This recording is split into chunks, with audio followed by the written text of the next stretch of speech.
राधे राधे भक्तों, आज हम आपको बताएंगे कि नारद मुनि को बंदर क्यों बनना पड़ा। यह कथा अहंकार, मोह और भगवान के प्रति समर्पण का महत्व सिखाती है। श्री नारद बड़े ही तपस्वी, ज्ञानी और ऋषि थे, जिनके ज्ञान और तप की माता पार्वती भी प्रशंसक थी। तब ही एक दिन माता पार्वती श्री शिव से नारद मुनि के ज्ञान की तारीफ करने लगी। शिव ने पार्वती जी को बताया कि नारद बहुत ज्ञानी हैं, लेकिन किसी भी चीज का अहंकार अच्छा नहीं होता। एक बार नारद को इस अहंकार के कारण बंदर बनना पड़ा था। यह सुनकर माता पार्वती को आश्चर्य हुआ। तब शिव ने बतलाया कि इस संसार में कितना भी बड़ा ज्ञानी हो, लेकिन श्री हरि जो चाहते हैं वही होता है। हिमालय पर्वत में एक बड़ी पवित्र गुफा थी। उस गुफा के निकट गंगा जी बहती थी। वह परम पवित्र गुफा नारद जी को अत्यंत सुहावनी लगी। वहाँ के पर्वत, नदी और वन को देखकर उनके हृदय श्री विष्णु की भक्ति अत्यंत बलवान हो उठी। वे वहीं बैठकर तपस्या में लीन हो गए। नारद मुनि की इस तपस्या से देवराज इंद्र भयभीत हो गए। उन्हें लगा कि कहीं देव ऋषि नारद उनका स्वर्ग न छीन ले। इंद्र ने नारद की तपस्या भंग करने के लिए कामदेव को उनके पास भेज दिया। वहां पहुंचकर कामदेव ने अपनी माया से बसंत ऋतु को उत्पन्न किया। कामअग्नि को भड़काने वाली शीतल वायु चलाई और अप्सराएं भी वहां पर नाचने लगी। किंतु कामदेव की किसी भी माया का नारद मुनि पर कोई प्रभाव नहीं पड़ा। तब कामदेव को डर सताने लगा, कहीं नारद मुनि मुझे श्राप न दे दे। इसलिए उन्होंने श्री नारद से क्षमा मांगी।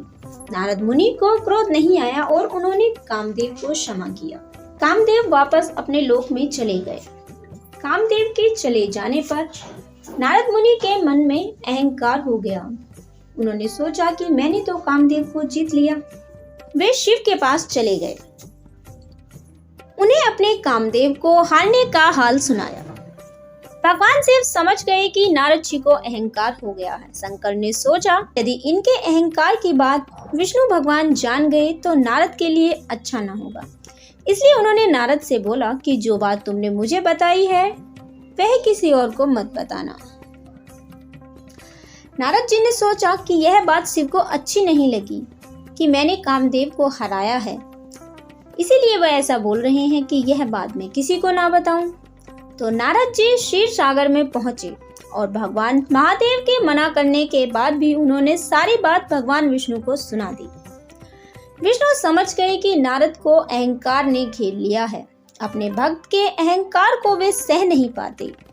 इसलिए उन्होंने मन में सोचा कि मैं कुछ ऐसा उपाय करूंगा कि नारद का घमंड दूर हो जाए और मेरी लीला भी चलती रहे। नारद जी जब श्री विष्णु से विदा होकर चले तो उनका अभिमान और बढ़ गया।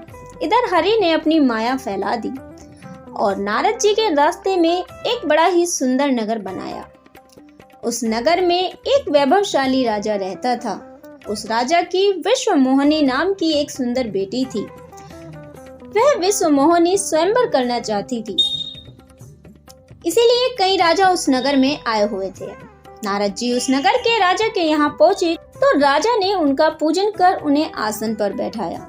फिर अपनी कन्या की हस्तरेखा देखकर उसके गुण दोष बताने के लिए कहा। उस कन्या के रूप को देखकर नारद मुनि अपना वैराग्य भूल गए और उस कन्या की हस्तरेखा बता रही थी कि उसके साथ जो विवाह करेगा वह अमर हो जाएगा। उसे संसार में कोई भी ना जीत सकेगा।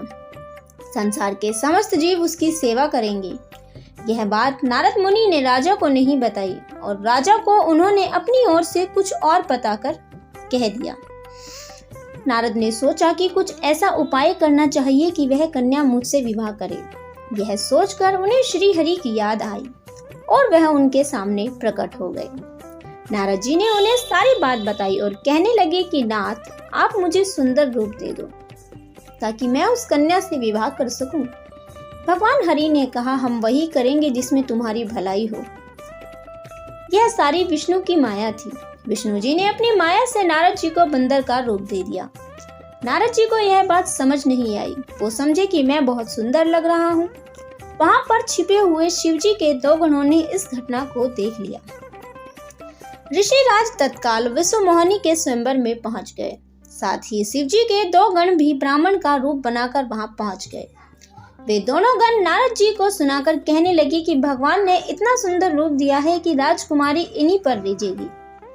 इन बातों से नारद जी मन ही मन खुश हो गए और स्वयं भगवान विष्णु ने उस स्वयंवर में एक राजा का रूप धारण कर आ गए। विश्व मोहिनी ने कुरूप नारद की तरफ देखा नहीं, राजा रूपी विष्णु के गले में माला डाल दी। मोह के कारण नारद जी की बुद्धि नष्ट हो गई थी।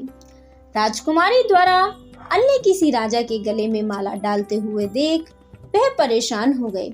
उसी समय शिवजी के गणों ने ताना कसते हुए कहा कि जरा अपना मुंह दर्पण में तो देखो। मुनि ने जल में झांककर मुंह देखा तो अपनी कुरूपता देखकर गुस्सा हो उठे। गुस्से में आकर उन्होंने शिवजी के दोनों गणों को राक्षस होने का श्राप दिया। उन दोनों को श्राप देने के बाद मुनि ने जल में अपना मुंह फिर से देखा तो उन्हें असली रूप फिर से मिल चुका था।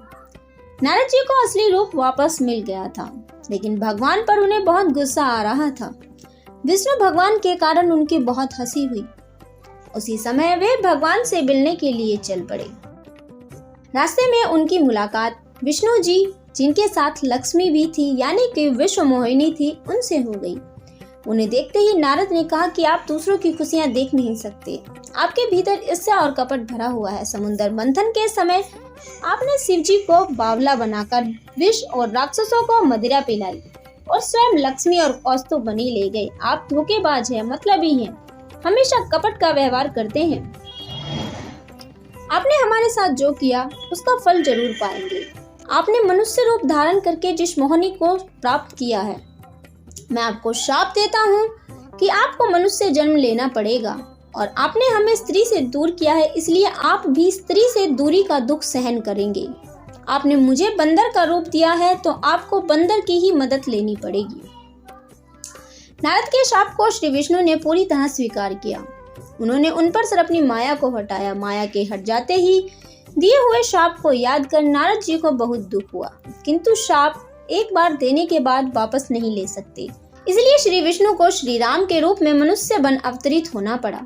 शिव जी के उन 2 गणों ने जब देखा कि नारद अब माया से मुक्त हो चुके हैं, उन्होंने नारद के पास आकर उनके चरणों में गिरकर क्षमा मांगी।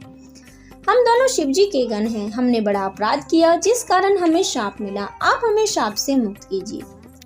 नारद जी बोले, मेरा शाप झूठ नहीं हो सकता, इसलिए तुम दोनों कुंभकर्ण और मेघनाथ के रूप में महान ऐश्वर्यशाली बलवान और तेजस राक्षस बनोगे। अपनी भुजाओं के बल से पूरे विश्व पर विजय प्राप्त करोगे।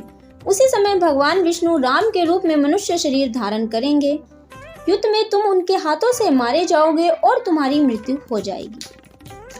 भक्तों, इस तरीके से आज हमने आपको यह कथा सुनाई कि नारद जी को बंदर क्यों बनना पड़ा और उन्होंने विष्णु भगवान को क्या श्राप दिया था। ऐसे ही और आध्यात्मिक कथा सुनने के लिए हमारे चैनल को सब्सक्राइब करें। वीडियो अच्छी लगे तो लाइक और शेयर जरूर करें और कमेंट में राधे राधे लिखें। आपका दिन मंगलमय हो।